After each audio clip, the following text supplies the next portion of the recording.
दोस्तों हम सब पढ़ रहे हैं क्लासिफिकेशन वर्गीकरण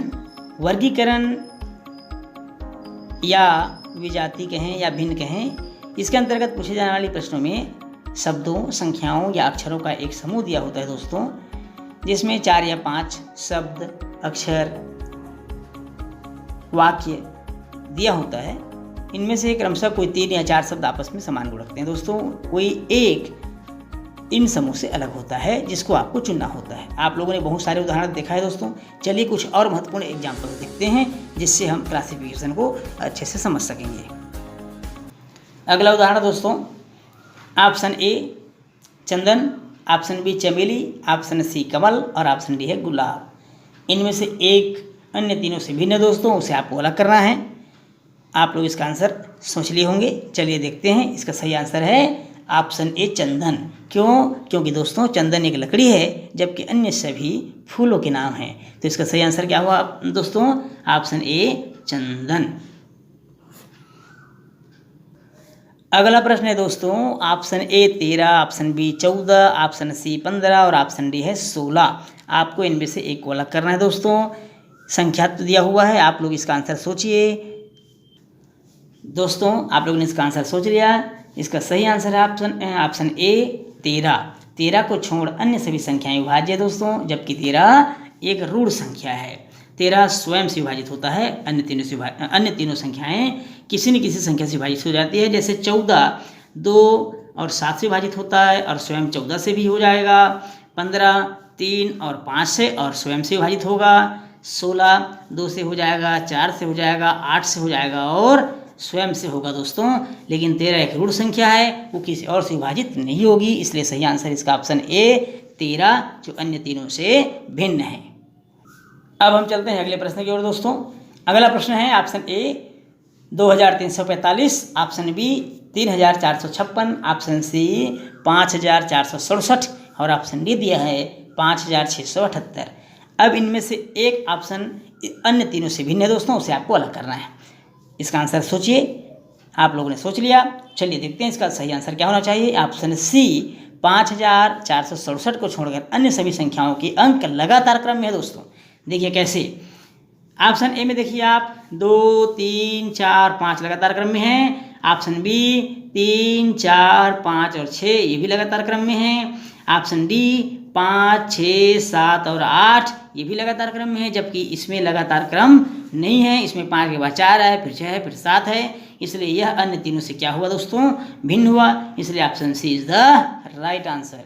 दोस्तों अगला उदाहरण है option A 8375, option B 5850, option C 4942 और ऑप्शन डी 2517। दोस्तों इनमें से एक पेयर ऐसा है जो अन्य तीनों पेयरों से अलग गुण रखता है, जिसको आपको अलग करना है। आप लोगों ने सोच लिया होगा दोस्तों। इसका सही आंसर आएगा ऑप्शन सी 4942। इसके अतिरिक्त प्रत्येक युग्म में दोनों संख्याओं का अंतर 8 है, जबकि ऑप्शन सी में ऐसा नहीं है। चलिए देखते हैं। 8375 में दोस्तों 8 का अंतर है। 5850 में भी 8 का अंतर है। 2517 में भी 8 का अंतर है, जबकि यहाँ 8 का अंतर नहीं है बल्कि 7 का अंतर है दोस्तों। इसलिए ऑप्शन सी अन्य तीनों से भिन्न है। अगला प्रश्न है दोस्तों ऑप्शन ए 5261 पेयर में दिया हुआ है, यहाँ भी संख्याएं। Option B 4354, option C 7283, option D 1829। अब इनमें से आपको एक ऐसे समूह हैं जो अन्य तीनों से भिन्न है, जिसे आपको अलग करना है। चलिए आप लोगों ने इसका आंसर सोच लिया होगा। इसमें सही आंसर है ऑप्शन ए। ऑप्शन ए में दोनों संख्याओं के अंकों का योग समान है, जबकि अन्य तीनों में ये भिन्न भिन्न है। अतः ऑप्शन ए अन्य तीनों से अलग हुआ दोस्तों। चलिए देखते हैं कैसे। इन दोनों को जोड़िए, 5 और 2 7। यहाँ देखिए दोस्तों 6 और 1 7। इसमें चलते हैं 4 3 7, 5 4 9, 7 2 9, 8 3 11, 8 और 1 9, 9 और 2 11। अब देखिए दोस्तों बाकी तीनों में अलग अलग आया, जबकि यहाँ पर देखिए इस पेयर की दोनों संख्याओं के अंकों का योग समान है। इसलिए ऑप्शन ए अन्य तीनों से भिन्न है। तो सही आंसर इसका होगा दोस्तों ऑप्शन ए। इस प्रश्न में प्रत्येक ऑप्शन में 3 संख्याएं दी गई है। Option A 5 15 20, option B 10 30 40, option C 4 12 15 और ऑप्शन डी है दोस्तों 25, 50 और 75। अब आपको इनमें से एक ऐसी ऑप्शन है जो अन्य तीनों ऑप्शन से भिन्न है दोस्तों, उसको आपको अलग करना है। आप लोगों ने इसका आंसर सोच लिया होगा, चलिए बताते हैं। ऑप्शन सी 4, 12, 15 को छोड़कर अन्य सभी युग्मों में पहली संख्या से शेष दोनों संख्याएं विभाज्य हो रही है। चलिए देखते हैं कैसे। पहली संख्या है इसमें 5 से 15 विभाजित होगा और 20 भी विभाजित हो रहा है। 5 से 15, 5 चौक 20। इसमें है पहली संख्या है 10 तिया 30, 10 चौक 40। इसमें देखिए दोस्तों 25 दूनी 50 और 25 तिया 75। जबकि यहाँ पर देखिए दोस्तों 4 तिया 12 तो हो रहा है, लेकिन 15 विभाजित नहीं हो रहा है, इसलिए इन तीनों से भिन्न है ऑप्शन सी। इसलिए सही आंसर होगा option C is the right answer. दोस्तों हम रीजनिंग में क्लासिफिकेशन पढ़ रहे हैं, वर्गीकरण पढ़ रहे हैं, और इस वर्गीकरण में आप लोगों को बहुत सारे एग्जाम्पल्स बताए गए, आप लोग समझ भी रहे हैं। इसमें हमने केवल एक ही कार्य किया, वह कार्य क्या था? 4 से 5 ऑप्शंस दिया हुआ है, उनमें से एक ऑप्शन अन्य तीनों या चारों ऑप्शन से भिन्न है, जिसको हमको अलग करना है। तो दोस्तों चलिए कुछ और एग्जाम्पल्स देख लेते हैं।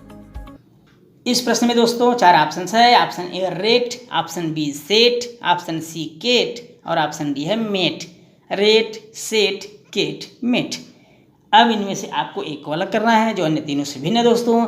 तो ऑप्शन आएगा इसमें ऑप्शन आएगा बी सेट, एसेटी सेट। सेट को छोड़ दें तो प्रत्येक सजीव या निर्जीव वस्तु भी है दोस्तों, जबकि सेट अन्य तीनों से भिन्न है, इसलिए set is the right answer. अगला प्रश्न है दोस्तों, ऑप्शन ए शेर जंगल, ऑप्शन बी मनुष्य घर, ऑप्शन सी चिड़िया घोंसला, ऑप्शन डी घोड़ा अस्तबल। अब आपको इनमें से एक को अलग करना है दोस्तों। सही आंसर आप लोगों ने सोच लिया होगा। ऑप्शन ए को छोड़ दें, शेर और जंगल को छोड़ दें दोस्तों, तो शेष जीव और उसके निवास स्थान का नाम है, जबकि ऑप्शन ए में ऐसा नहीं है। मनुष्य घर पे रहता है, घोड़ा अस्तबल में बांधे जाते हैं, चिड़िया घोंसला में रहती है, लेकिन शेर जंगल में रहता तो है पर उसका घर नहीं है। उसका घर है दोस्तों, उसका निवास स्थान है गुफा। शेर गुफा में रहता है, तो इसलिए option A is the right answer, जो अन्य तीनों से भिन्न है। अगला प्रश्न है दोस्तों, 4 ऑप्शन इसमें भी दिया हुआ है और ऑप्शंस आपके पेयर में दिए हुए हैं। ऑप्शन ए अशिक्षित अनपढ़, ऑप्शन बी राजमहल कुटिया, ऑप्शन सी शहर गांव, ऑप्शन डी दुख हर्ष। इनमें से एक ऑप्शन ऐसा है दोस्तों जो अन्य तीनों ऑप्शंस के गुणों से अलग गुण रखता है, उसको आपको अलग करना है। चलिए सोचिए इसका आंसर क्या होना चाहिए। आप लोगों ने सोच लिया है। ऑप्शन ए अशिक्षित अनपढ़ को छोड़ दें तो शेष तीनों युग्मों में दोनों एक शब्द एक दूसरे के विपरीत है, दोनों शब्द एक दूसरे के विपरीत है, पर ऑप्शन ए में ऐसा नहीं है। देखते हैं कैसे। अब देखिए अशिक्षित अनपढ़ एक ही होता है, अशिक्षित और अनपढ़ एक ही है, पर्यायवाची में है। राजमहल का उल्टा होता है कुटिया, दुख का अपोजिट होता है हर्ष प्रसन्नता खुशी, शहर का अपोजिट होता है गांव। तो इसका सही आंसर क्या हुआ दोस्तों? ऑप्शन ए अशिक्षित अनपढ़, जो अन्य तीनों से भिन्न है। अब हम चलते हैं अगले प्रश्न की ओर दोस्तों। अगला प्रश्न है ऑप्शन ए वृक्ष बगीचा, ऑप्शन बी अग्नि लाल, ऑप्शन सी पीला कपड़ा, ऑप्शन डी पतंग लाल। अब आपको इनमें से एक अलग करना है जो अन्य तीनों से भिन्न है। चलिए इसका आंसर बताइए दोस्तों। ठीक, आप लोगों ने सोच लिया। चलिए बताते हैं, इसका सही आंसर होगा ऑप्शन ए वृक्ष बगीचा।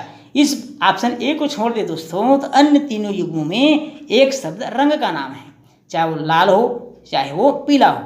चलिए देखते हैं कैसे।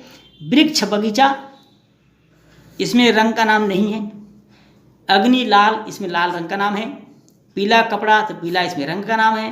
पतंग लाल, इसमें भी लाल रंग का नाम है, जबकि यहाँ पर कलर का नाम नहीं है, इसलिए अन्य तीनों से भिन्न हुआ ऑप्शन ए वृक्ष और बगीचा। तो ऑप्शन ए इसका सही आंसर होगा दोस्तों।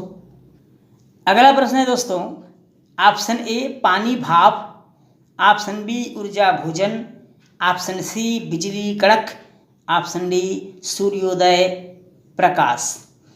सभी ऑप्शंस में पेयर में दिया हुआ है, 2-2 शब्द दिए हुए हैं। आपको एक को अलग करना है जो अन्य तीनों से किसी न किसी कारण से भिन्न है। दोस्तों आप इसका आंसर सोच लिए होंगे, आप सबने सोच लिया है। चलिए बताते हैं। ऑप्शन बी ऊर्जा भोजन, ऑप्शन बी को छोड़ दे दोस्तों तो शेष तीनों में दूसरा वस्तु का स्रोत पहला वस्तु है। एक बार और सुन लेंगे। ऑप्शन बी ऊर्जा और भोजन को छोड़ दे दोस्तों तो शेष तीनों में दूसरा जो वस्तु है वो दूसरे वस्तु का जो स्रोत है वो है पहला वस्तु, लेकिन ऑप्शन बी में ऐसा नहीं है, इसलिए ऑप्शन बी इसका सही आंसर होगा दोस्तों, जो अन्य तीनों से भिन्न है। दोस्तों इस तरह हमने बहुत सारे उदाहरण से ये जानने का प्रयास किया कि वास्तव में वर्गीकरण होता क्या है। वास्तव में दोस्तों वर्गीकरण का मतलब कई इसके तरीके हो सकते हैं। वर्गीकरण मतलब है अलग करना है। अन्य जो 4 ऑप्शन से 5 ऑप्शन दिए होंगे उनमें से अन्य 3 या 4 ऑप्शन से एक ऐसा ऑप्शन होगा जिनका गुण अन्य तीनों चारों से अलग होंगे, उसको आपको अलग करना है। वर्गीकरण आपको अलग करना, केवल छांटना है। दोस्तों कहने का मतलब ये हुआ कि वर्गीकरण के कई तरीके हो सकते हैं, आपको वही तरीका अपनाना है जो कि सार्थक हो, सटीक हो, बेस्ट हो। अतः इस प्रकार के प्रश्नों को बहुत ही सावधानीपूर्वक सोच समझकर हल करना चाहिए। दोस्तों कई प्रश्न तो ऐसे होते हैं जिनमें ये समझ में नहीं आता कि इसका सही आंसर क्या होना चाहिए, जबकि उसी में वो छिपा रहता है। चलिए एक उदाहरण मैं आपको याद दिला दूँ जिसमें लगता है कि क्या होगा पता नहीं। जैसे कि इस उदाहरण को देख लीजिए दोस्तों, इसमें 4 ऑप्शन था ABCD F H V और N। इसमें अगर इस तरह के प्रश्न आए तो हम लाइनों के बारे में शायद ही सोचें। हम सोचेंगे F अंग्रेजी में पहले आता है, बाद आता है, कब आता है, 5वां क्रमांक है, 4था क्रमांक है। इस तरह के हमारे दिमाग में बहुत सारे विचार आएंगे, जबकि यहाँ देखिए इसको अलग करने का तरीका है लाइनों की संख्या। तो कभी कभी इस तरह के अटपटे प्रश्न भी आते हैं जिसको सोचने में समय ज़्यादा लगता है। दोस्तों हमेशा याद रखिए कंपटीशन एग्जाम में समय ही आपको बचाना है और समय रहते आपको सवाल को हल करना है। समय का ही महत्व है। जितना अच्छे से कर सकते हैं, सही समय पे कर सकते हैं, समय नष्ट किए बगैर कर सकते हैं, ज़्यादा बेस्ट है।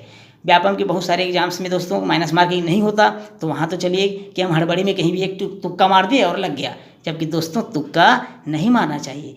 जिसका आंसर आपको सटीक आता है, जैसे PSC हुआ, SSC हुआ या अन्य बहुत सारे एग्जाम्स हैं जहाँ पर माइनस मार्किंग होती है। आजकल लगभग बहुत सारी परीक्षाओं में माइनस मार्किंग लागू हो गया है, तो माइनस मार्किंग वाली जगह पर तुक्का तो बिल्कुल भी नहीं करना चाहिए। आप पहले कंफर्म हो जाइए और कंफर्म होने के बाद ही सटीक आंसर पर आपको टिक लगाना है, उसको चुनना है। कभी कभी हम ज़्यादा नंबर लाने के चक्कर में, हड़बड़ाहट में या ओवर कॉन्फिडेंस की वजह से भी हम जल्दी और ज़्यादा क्वेश्चन कर जाते हैं। जैसे दोस्तों माइनस मार्किंग में हम बहुत नीचे रैंक में आ जाते हैं और हम कहीं ना कहीं से असफल हो जाते हैं। तो दोस्तों हड़बड़ाहट में, लालच में ज़्यादा क्वेश्चंस नहीं करना है। जिसका आंसर आपको सटीक मालूम हो उसी आंसर को आपको चुनना है। उम्मीद है दोस्तों यह चैप्टर क्लासिफिकेशन आप सबको बहुत अच्छे से समझ में आया होगा। किसी प्रकार कोई डाउट्स है दोस्तों तो आप निश्चित रूप से कमेंट्स करिए, मैसेज करिए, कांटेक्ट करिए। आपको सारी समस्याओं का समाधान बताया जाएगा, प्रयास किया जाएगा कि आपकी सारी शंकाओं का समाधान हम अच्छे से कर सकें। तो दोस्तों आप हमारे वीडियोस को लाइक अवश्य करिएगा। दोस्तों यदि आप हमारे चैनल में नए हैं तो सब्सक्राइब करना ना भूलें, और पुराने दोस्त हैं वो भी सब्सक्राइब ज़रूर करें। वीडियोस को शेयर करें ताकि हम ज़्यादा से ज़्यादा विद्यार्थियों तक वीडियो को पहुंचा सके दोस्तों। और चूँकि अभी लॉकडाउन में हैं, कक्षाएं अभी ओपन नहीं हुई है, तो हम ऑनलाइन ही पढ़ाई जारी रख सकें, वो भी बिल्कुल फ्री ऑफ कॉस्ट दोस्तों, बिल्कुल फ्री। आप घर में रहिए, सुरक्षित रहिए और अच्छे से रहिए। तो आज क्लास में बस इतना ही दोस्तों, धन्यवाद।